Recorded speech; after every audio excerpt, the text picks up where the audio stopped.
16. Exit Jerry.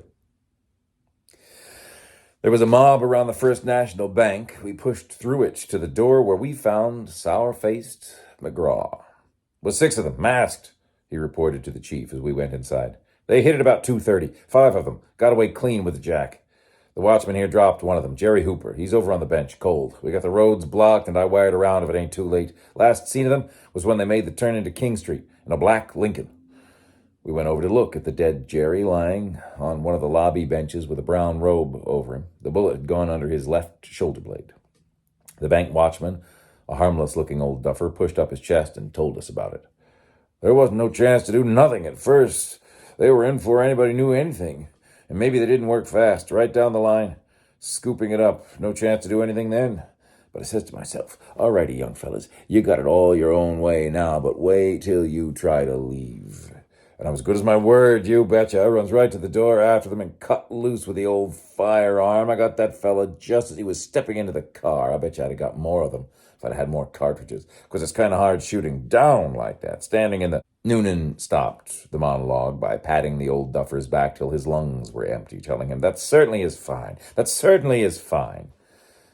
McGraw pulled the robe up over the dead man again and growled, nobody can identify anybody.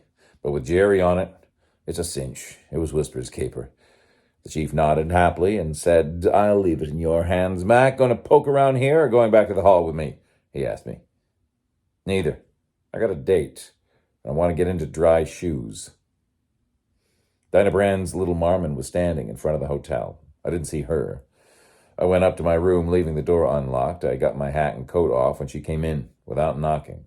My God, you keep a boozy-smelling room, she said. It's my shoes. Noonan took me wading in rum. She crossed to the window, opened it, sat on the sill, and asked, what was that for? He thought he was going to find your Max out in a dump called Cedar Hill Inn. So we went out there, shot the joint silly, murdered some Dagos, spilled gallons of liquor, and left the place burning. Cedar Hill Inn? I thought it had been closed up for a year or more. I looked it, but it was somebody's warehouse. But you didn't find Max there? She asked. While we were there, he seems to have been knocking over Elihu's First National Bank. I saw that, she said. I'd just come out of Bengren's, the store, 2 doors away. I just got in my car when I saw a big boy backing out of the bank carrying a sack and a gun with a black handkerchief over his face. Was Max with him? No, he wouldn't be. He'd send Jerry and the boys. That's what he has them for. Jerry was there. I knew him as soon as he got out of the car in spite of the black handkerchief. They all had black ones. 4 of them came out of the bank running down to the car at the curb. Jerry and another fellow were in the car. When the 4 came across the sidewalk, Jerry jumped out and went to meet them. That's when the shooting started. Jerry dropped. The others jumped in the bus and lit out. How about that dough you owe me? I counted out $10, $20 bills and a dime. She left the window to come for them. That's for pulling Dan off so you could cop Max, she said when she had stowed the money away in her bag. Now how about what I was to get for showing you where you could turn up the dope on his killing Tim Noonan? You'll have to wait till he's indicted. How do I know the dope's any good? She frowned and asked, what do you do with all the money you don't spend? Her face brightened. You know where Max is now? No. What's it worth to know? Nothing. I'll tell you for $100. I wouldn't want to take advantage of you that way. I'll tell you for $50. I shook my head. 25. I don't want him, I said. I don't care where he is. Why don't you peddle the news to Noonan? Yes, and try to collect. Do you only perfume yourself with booze, or is there any for drinking purposes? Here's a bottle of so-called Dewar that I picked up at Cedar Hill this afternoon. There's a bottle of King George in my bag. What's your choice? She voted for King George. We had a drink apiece, straight, and I said, sit down and play with it while I change clothes. When I came out of the bathroom, 25 minutes later, she was sitting at the secretary smoking a cigarette and studying a memoranda book that had been in a side pocket of my Gladstone bag. I guess these are the expenses you've charged up on other cases, she said without looking up. I'm damned if I can see why you can't be more liberal with me. Look, here's a $600 item marked INF. That's information you bought from somebody, isn't it? And here's $150 below it. Top, whatever that is. And here's another day when you spent nearly $1,000. They must be telephone numbers, I said, taking the book from her. Where were you raised? Fanning my baggage. I was raised in a convent, she told me. I won the Good Behavior Prize every year I was there. I thought little girls who put extra spoons of sugar in their chocolate went to hell for gluttony. I didn't even know there was such a thing as profanity till I was 18. First time I heard any, I damn near fainted. She spit on the rug in front of her, tilted her chair back, put her crossed feet on my bed and asked, "What do you think of that?" I pushed her feet off the bed and said, "I was raised in a waterfront saloon. Keep your saliva off my floor or I'll toss you out on your neck." "Let's have another drink first. Listen, what do you give me for the inside story of how the boys didn't lose anything building the city hall? The story that was in the papers I sold Donald Wilson?" "That doesn't click with me. Try another." "How about why the first Mrs. Lou Yard was sent to the insane asylum?" "No."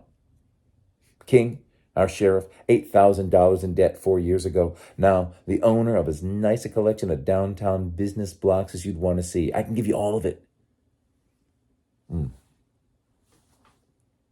"King, our sheriff, $8,000 in debt 4 years ago. Now the owner of as nice a collection of downtown business blocks as you'd want to see. I can't give you all of it, but I can show you where to get it." "Keep trying," I encouraged her. "No, you don't want to buy anything. You're just hoping you'll pick up something for nothing. This isn't bad scotch. Where'd you get it?" "Brought it from San Francisco with me." "What's the idea of not wanting any of this information I'm offering? Think you can get it cheaper?" "Information of that kind's not much good to me now. I've got to move quick. I need dynamite, something to blow them apart." She laughed and jumped up, her big eyes sparkling. "I've got one of Lou Yard's cards. Suppose we sent the bottle of Duryukop to Pete with the card. Wouldn't he take it as a declaration of war? If Cedar Hill was a liquor cache, it was Pete's. Wouldn't the bottle and Lou's card make him think Noonan had knocked the place over under orders?" I considered it and said, "Too crude.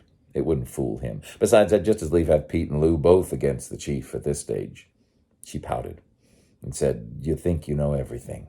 You're just as hard to get along with. Take me out tonight? I've got a new outfit that'll knock them cockeyed." "Yeah.